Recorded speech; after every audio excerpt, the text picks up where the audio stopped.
तो आज हम हमारे इन्वायरमेंट चैप्टर में नेचुरल इन्वायरमेंट के बारे में देखेंगे।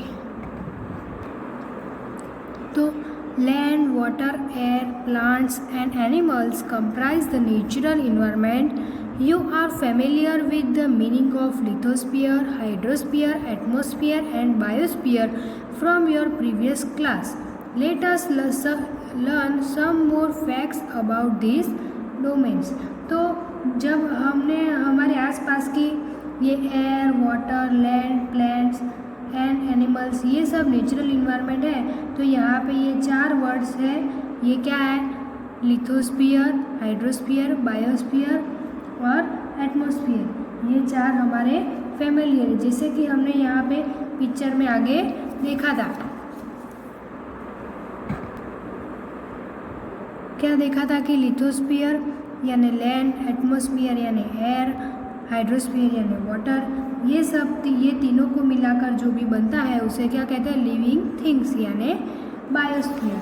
तो और ये सब हम प्रीवियस क्लास में पढ़ चुके हैं। तो ये डोमेन्स होते हैं, मतलब कि इन छोटे छोटे हिस्से से मिलकर हमारा क्या बनता है? ये तीनों छोटे छोटे हिस्से जब बनते हैं तो हमारा लिविंग थिंग्स यानी बायोस्फीयर बनता है। तो ये सब क्या है? डोमेन्स है। इसके बाद lithosphere is the solid crust और the hard top layer of the earth. It is made up of rocks and minerals and covered by a thin layer of soil. It is an irregular surface with various landforms such as mountains, plateaus, plains, valleys, etc. Landforms are found over the continents and also on the ocean floors. तो ये जो 3 part है, lithosphere, hydrosphere, atmosphere, उसमें हम सबसे पहले lithosphere के बारे में देखेंगे। तो लिथोस्फीयर यानी लैंड, ज़मीन, ये अर्थ का सबसे सॉलिड क्रस्ट होता है। यहाँ लिखा है solid crust. Lithosphere is the solid crust होता है या हार्ड टॉप लेयर होता है। वो कहाँ क्या होता है? Hard top layer. और ये रॉक्स का, पत्थरों का, मिनरल्स का हुआ होता है और लेयर ऑफ सॉइल से कवर हुआ होता है। इसमें भी लिखा है वो कवर्ड बाय अ थिन यानी एकदम पतला लेयर होता है सॉइल का, सॉइल से कवर हुआ होता है। और ये एक तरीके का इरेगुलर सरफेस होता है। और लैंड पे ये माउंटेन होते हैं, प्लेट्यूस होते हैं, प्लेन्स होते हैं, वैलीज होते हैं, ये सब होते हैं। और लैंड के टुकड़े, कंटेंट्स बड़े बड़े टुकड़े होते हैं। लैंड के जो टुकड़े वो कंटेंट्स होते हैं वो एकदम बड़े बड़े होते हैं और वो ओशियन के छोटे छोटे आइलैंड के फॉर्म में हमें पाए जाते हैं। ये क्या? आइलैंड्स फ्लोर्स पर हमें छोटे छोटे टुकड़े पे पाए जाते हैं। इसके बाद lithosphere is the domain that provides us forest, grassland for gracing, land for agriculture and human satellite. It is also sources of mineral wealth. तो इसका मतलब ये है कि लिथोस्फीयर यानी ज़मीन हमें फॉरेस्ट देती है। कौन देता है? Provide us forest. ग्रासलैंड यानी ग्रास से भरे लैंड होते हैं, वो कौन देता है? फॉरेस्ट. ग्रास से भरे लैंड देते हैं जो हमारे कैटल्स को ग्रेस करने के लिए काम आते हैं। और जहाँ हम रहते हैं वहाँ हमें क्या? एग्रीकल्चर प्रोवाइड करती है और वो बहुत सोर्सेज ऑफ मिनरल वेल्थ मिलती है। क्या मिलती है? It is also a sources of mineral wealth यानी हमें बहुत सारे मिनरल वेल्थ मिलते हैं। तो इसके बाद हम हाइड्रोस्फीयर के बारे में देखेंगे। तो domains of water is referred to as hydrosphere. It comprises various sources of water and different types of water bodies like rivers, lakes, seas, oceans etcetera. It is essential for all living organism. यानी तो ये domain है, domain of water यानी water का domain हमने समझा। तो इसको हम हाइड्रोस्फीयर क्या कहते हैं? हाइड्रोस्फीयर कहते हैं। डोमेन ऑफ वाटर को हाइड्रोस्फीयर हम कहते हैं। तो ये हमने जो डोमेन्स देखा, तो हाइड्रोस्फीयर तो पानी कहाँ कहाँ पे जाते हैं? यानी वेरियस सोर्सेस ऑफ वाटर या डिफरेंट टाइप ऑफ वाटर, यानी पानी कहाँ पे सोर्सेस होता है, कहाँ पे जाता है, तो लाइक रिवर्स पे, लेक्स पे, सीज, ओशंस एक्सेट्रा, वो पानी यहाँ सबसे पाए जाते हैं। और पानी ऑल लिविंग ऑर्गेनिज्म के लिए ज़रूरी, क्या है, essential for all living organisms. उसके बाद थर्ड पार्ट हमारा है एटमॉस्फेयर। तो एटमॉस्फेयर बारे में देखेंगे। The atmosphere is the thin layer of air that surrounds the earth. The gravitational force of the earth hold the atmosphere around it. तो atmosphere यानी हवा का ये जो लेयर होता है वो एकदम थिन यानी पतला होता है। क्या, थिन लेयर यानी पतला लेयर होता है, और ये अर्थ के और में चारों ओर घूमता है। ये क्या करता है, अर्थ के ओर में घूमता है, और ग्रेविटेशनल फोर्स के कारण हमारा एटमॉस्फेयर अर्थ के आसपास घूमता रहता है। किसके कारण, ग्रेविटेशनल फोर्स के कारण वो एटमॉस्फेयर अर्थ के आसपास घूमता रहता है। तो इसके बाद it protects us from the harmful rays and scorching heat of the sun. It consists of a number of gases, dust and water vapor. The change in the atmosphere produce change in the weather and climate. तो यहाँ पे बताया गया है कि atmosphere हमें सन, harmful rays और scorching यानी बहुत ही तेज गर्मी से हमें बचाता है। वो ये क्या करता है, एटमॉस्फेयर हमें स्कॉचिंग, तेज गर्मी, हार्मफुल रेस ये सबसे बचाता है। और ये एटमॉस्फेयर होता है, उसके अंदर जो डस्ट, गैसेस और वाटर वेपर ये इंक्लूड होती है। और एटमॉस्फेयर के अंदर जो भी चेंजेस आते हैं उसके कारण वेदर क्या होता है, वेदर और क्लाइमेट में भी बदलाव आता है। तो इसके बाद plant and animal kingdom together make biosphere और the living world. It is a narrow zone of the earth where land, water and air interact with each other to support life. यानी ये प्लांट और animal kingdom ये सब जहाँ पे होते हैं, जैसे कि मरीन लाइफ, ज़मीन पे ये फॉरेस्ट हो गया है। क्या हुआ है, मरीन लाइफ, ये ज़मीन, वहाँ पे ये फॉरेस्ट हो गया है। तो ये जहाँ पे ये दुनिया मिल जाती है उसे हम क्या कहते हैं, ये सब सारी दुनिया मिल जाता है उसे हम बायोस्फीयर कहते हैं। और वो बहुत ही छोटा जोन है यानी नैरो जोन। वो क्या है, बहुत ही छोटा जोन है जहाँ पे एयर, लैंड, वाटर ये सब आपस में इंटरेक्ट करते हैं, यानी लाइफ को सपोर्ट करने में, वो सब अपने लाइफ को सपोर्ट करने में क्या करते हैं, इंटरेक्ट करते हैं। तो इसके बाद यहाँ पे हमें दिया है व्हाट इज़ अ इकोसिस्टम, यानी हमारे इकोसिस्टम के बारे में बताएं। तो यहाँ साइड में ये जो बॉक्स दिया है वो इकोसिस्टम के बारे में। Ecosystem, it is a system form by the interaction of all living organisms with each other and with the physical and chemical factors of the environment in which they live, all link by transfer of energy and material. यानी ये इसके पर से हमें ये समझ में आता है कि ये इकोसिस्टम वो interaction of all living organism पर इंटरेक्शन होता है। ईच अदर यानी दूसरे भी सब, विथ द फिजिकल वो फिजिकल के साथ, और केमिकल फैक्टर्स ऑफ इन्वायरमेंट वो ये फिजिकल और केमिकल फैक्टर के साथ इन्वायरमेंट में इको होता है, सिस्टम से होता है। इन विच दे लिव वो सब वहाँ रहते हैं, कहाँ रहते हैं, all link by transfer of energy and material. तो वहाँ उनसे इकोसिस्टम से हमें एनर्जी और मटेरियल भी ट्रांसफ़र लिंक होती है। तो इसके बाद at an NCC camp that Ravi's class was attending, Jessy exclaim what a heavy downpour, it reminds me of my home in Kerala.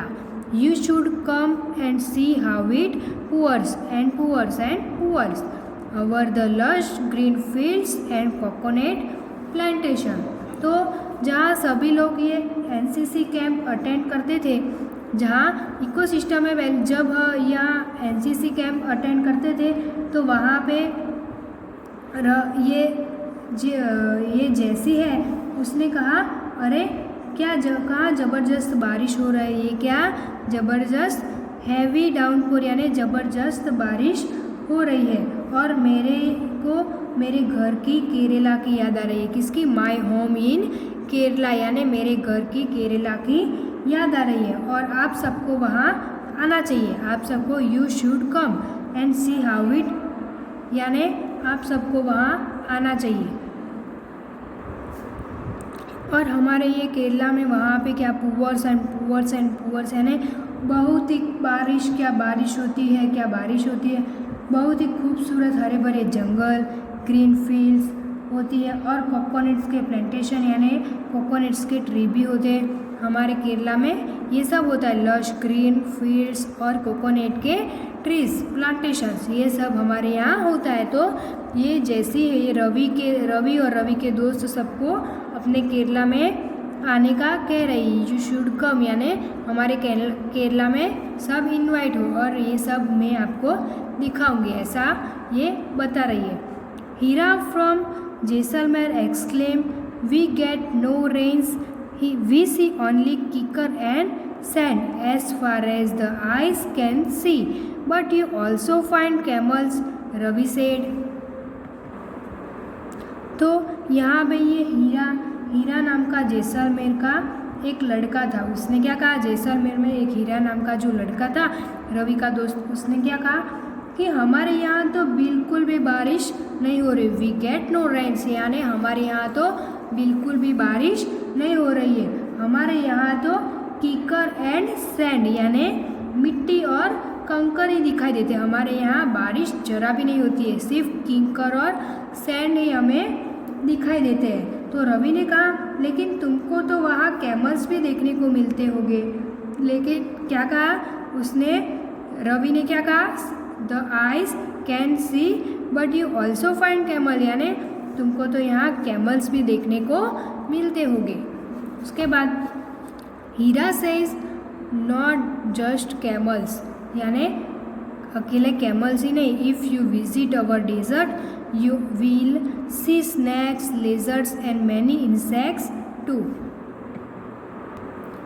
तो हीरा क्या कहता है, सिर्फ कैमल ही नहीं यानी नॉट जस्ट कैमल्स, यहाँ सिर्फ कैमल ही नहीं, अगर आप हमारे डेजर्ट यानी रण में आओगे तो आपको बहुत सारे snacks, lizards and many insects यानी सांप, लिजर्ड्स यानी गरोली और मैनी इंसेक्ट्स यानी दूसरे भी कोई जीव जंतु आपको देखने को मिलेंगे।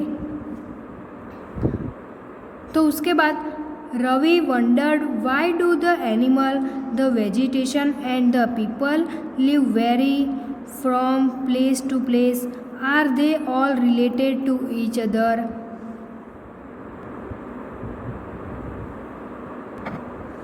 तो रवि ने सोचा, ये क्या, रवि वंडर्ड यानी रवि ने सोचा कि ये अलग अलग तरीक़ों के जानवर अलग अलग जगह पर और अलग अलग तरीके के प्लांट्स ये सब अलग अलग के होते हैं, वो अलग अलग मतलब कि वो एनिमल्स, उसकी जगह, वो वेजिटेशन, उसके अलग अलग प्लांट्स वो सब अलग अलग के होते हैं। कहाँ, क्या वो एक जैसे नहीं होते सब जगह पे क्या वो एक जैसे नहीं होते place to place.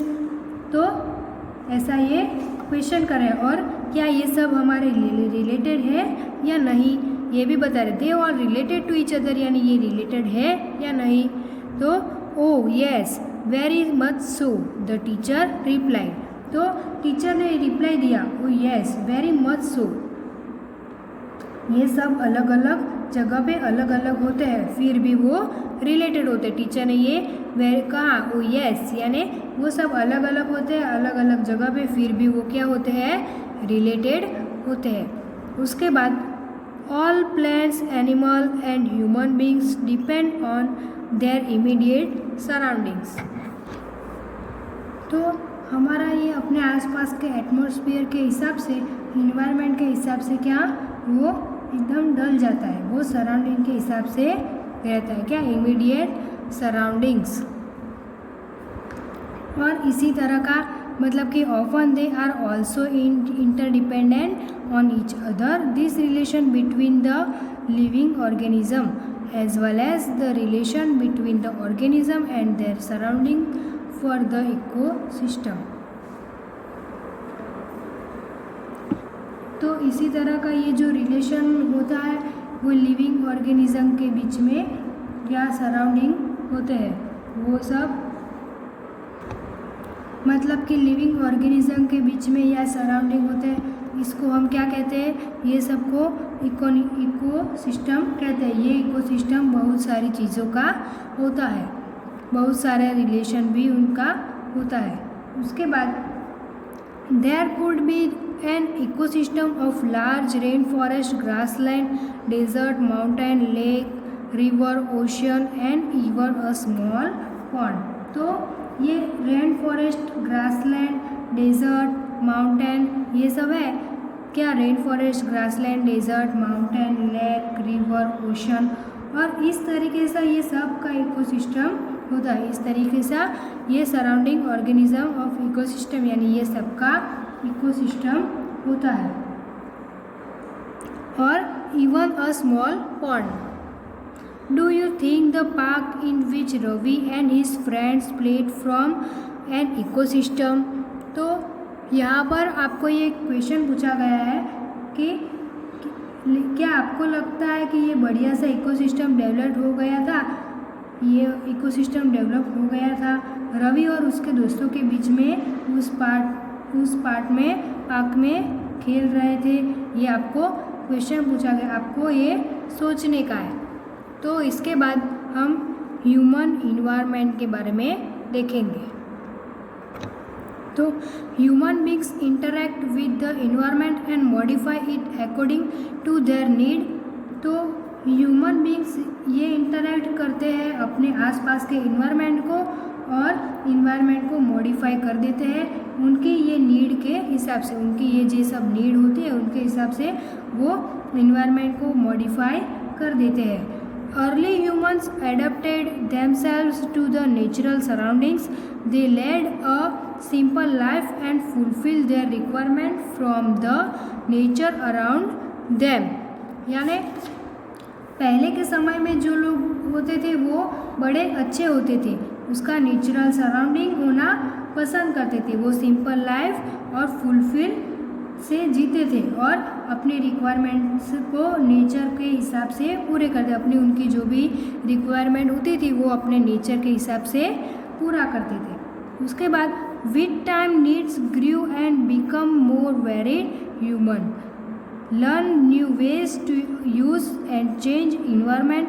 They learn to grow crops, domesticate animal and led a settle life. यानी ये समय के साथ पूरा इन्वायरमेंट क्या हुआ, समय के साथ पूरा बदल गया था और एनिमल से पालना स्टार्ट कर दिया। उन्होंने क्या किया, एनिमल को पालना स्टार्ट कर दिया और वो लोग अपनी बहुत सारी अच्छी एकदम सैटेलाइट लाइफ को जी रहे थे। तो उसके बाद the wheel was invented, surplus food was produce, barter system emerged, trade started and commerce developed, industrial revolution enabled large scale production, transportation become faster, information revolution made communication easier and speedy across the world। यानी इसका मतलब ये हुआ कि उन्होंने ये जब the wheel was invented यानी ये व्हील की खोज कर ली थी और ये जब व्हील की खोज हो गई थी तो ट्रांसपोर्टेशन स्टार्ट हो गया। ये देखो उनका स्ट्रक्चर फटाफट बढ़ रहा था, उन्होंने व्हील को इन्वाइटेड किया, उसके बाद ट्रांसपोर्टेशन बढ़ गई, ट्रांसपोर्टेशन स्टार्ट होने लगा, उसके बाद वाटर सिस्टम डेवलप हो गई थी और एक दूसरे के बदले में एक दूसरे को दूसरी एक चीज़ देने लग गए थे। कॉमर्स डेवलपमेंट हो गया था, ये कॉमर्स का डेवलप हो गया था, इंडस्ट्रियल का रिवोल्यूशन हो गया था। कॉमर्स डेवलप के बाद सरप्लस फूड यानी अच्छे खाने का पीने की आदत हो गई थी और इंडस्ट्रियल रिवोल्यूशन उसके बाद इंडस्ट्रियल रिवॉल्यूशन हो गया, लार्ज स्केल प्रोडक्शन होने लगी, नई नई चीज़ें बनने लगी। उसके बाद ये लार्ज स्केल प्रोडक्शन हुआ तो उनकी नई नई चीज़ें सब बनने लगी। ट्रांसपोर्टेशन और भी फास्ट होने लगा, बिकम फास्टर। और ये ट्रांसपोर्टेशन और भी फास्ट होने लगा, इंफॉर्मेशन का रिवॉल्यूशन होगा, यानी बहुत बड़ी क्रांति हो गई। और ये पूरे का पूरा वर्ल्ड एक्रॉस द वर्ल्ड यानी बड़ी तेज़ी से चल रहा था। उसके बाद have you ever thought why you love eating a juicy watermelon in summer and hot roasted peanuts in winter? A perfect balance is necessary between the natural and human environment. Humans must learn to live and use their environment in a harmonious way. तो यहाँ पे आपको question पूछा गया है कि तो क्या आपने कभी सोचा है कि ये गर्मी में समर में ये गर्मी होती है, जब मतलब कि समर होता है तो वाटरमेलन जूसी पीना क्यों पसंद होता है, और हॉट रोस्टेड peanuts यानी हॉट वो विंटर में हम खाने का क्यों ज़्यादा पसंद करते हैं? तो क्योंकि ये माना जाता है कि इन्वायरमेंट में एक परफेक्ट नेचुरल बैलेंस होता है। इन्वायरमेंट में नेचुरल बैलेंस ये सब होना ज़रूरी है, और ह्यूमन को ये समझना चाहिए कि और उन्हें ये पता होना चाहिए कि इन्वायरमेंट में प्यार से बिना नुकसान से रहना चाहिए, और ऐसी अच्छी तरह से हम इन्वायरमेंट में रहना चाहिए। तो हमने ये देखा कि गर्मी में ये ठंडी चीज़ें क्यों ज़्यादा पसंद आती है, तो ये यहाँ पे एक ये सब हो गया। उसके बाद एक नाइस अच्छी सी स्टोरी दी गई है। Nyuri, a girl from Mizoram from Ravi's class, often talks about the lush green surroundings of her place, और seeing Ravi upset at having lost his playground, Nuri invited him to visit her homestead during the coming vacation.